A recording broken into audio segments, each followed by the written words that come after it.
Hello everyone, Eid মোবারক। আশা করছি সবাই অনেক ভালো আছো। আজকের ব্লগে আমি তোমাদের সাথে শেয়ার করব সেই বাড়িতে আমি কি করেছি। তো প্রথমে এটা হচ্ছে চাঁদ রাতের দিনের ব্লগ। সেদিন সকালবেলা ঘুম থেকে উঠে দেখি ওয়েদারটা বেশ সুন্দর।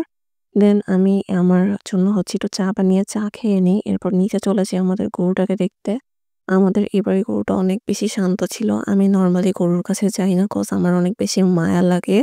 এইজন্য হচ্ছে গরুর কাছে তেমন একটা যাওয়া হয় না। এরপর সন্ধ্যার দিকে আমি হচ্ছে পায়েস বসিয়ে দেই রান্না করার জন্য। দেন আমার কাজিন এখানে আমাকে মেহেদি দিয়ে দিতেছিল আ কালকে ঈদ তাই। এরপরে হচ্ছে আমার আরেকটা কাজিন আমাদের জন্য পুডিং বানায় নিয়ে আসছে। পুডিংটা অনেক বেশি মজা হয়েছিল। তো এরপরে এটা হচ্ছে ঈদের দিনের সকালবেলা আমি একটু ওয়েদার চেক দিচ্ছিলাম। দেখি ওয়েদার ভালো আছে। এরপর অ্যাজ ইউজুয়াল আমি চা খাই। চা আমার সবসময়ই লাগে। দেন আমি হচ্ছে বেডটা সুন্দর মতো গুছিয়ে নিই। নতুন চাদর এটা হচ্ছে গিয়ে নিউ মার্কেট থেকে সেইদিন এনেছিলাম। ব্লগে দেখাতে মনে নেই। এরপর হচ্ছে রাতে যে সেমাই রান্না করা হয়েছিল সেটা আম্মু আমাকে দিয়ে দেয়। এরপর আমি একটু হচ্ছে চিকেন কারি রান্না করতেছিলাম। এটা বাটার চিকেন ছিল। আমার ভাই হচ্ছে চিকেন লাগেই ওর সবসময়।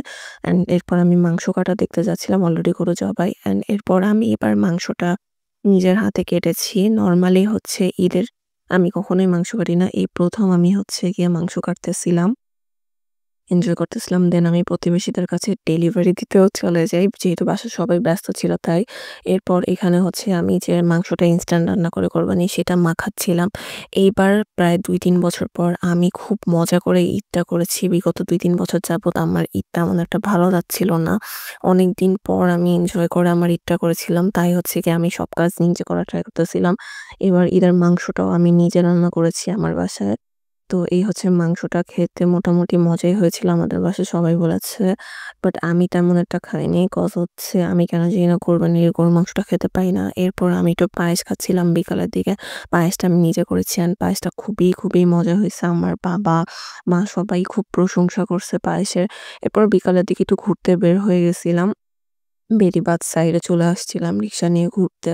তো এই ছিল ইন টোটাল ব্লগ। আশা করছি তোমাদের একটু হলেও ভালো লাগবে। আমি তেমন একটা ক্লিপ নিতে পারিনি কজ প্রচুর কাজে ব্যস্ত ছিলাম। তো সকলে ভালো থাকো আর জানিও তোমাদের ঈদ কেমন গেছে। Thank you very much.